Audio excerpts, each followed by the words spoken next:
Larunbat eta igande honetan gimnasia erritmikoko Makarena 1000 txapelketa ospatu da Gernika Lumoko Jaialai frontoian.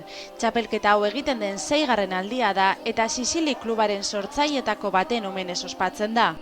Bakearen hirian ospatutako lehiaketan adin eta klub desberdinetako gimnastek hartu dute parte.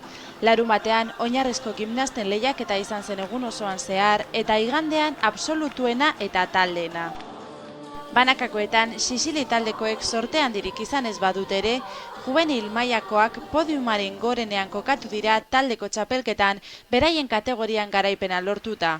Gernika Lumoko alkateak Jose Mari Gorroñok banatu ditu sariak Olatz Lejarza basketimeko koordinatzailearekin, Jennifer Hernando Bizkaiko Gimnastika Federazioko presidente ordearekin eta Jose Luis Tejeron Euskadiko Gimnastikako Federazioko presidentearekin batera.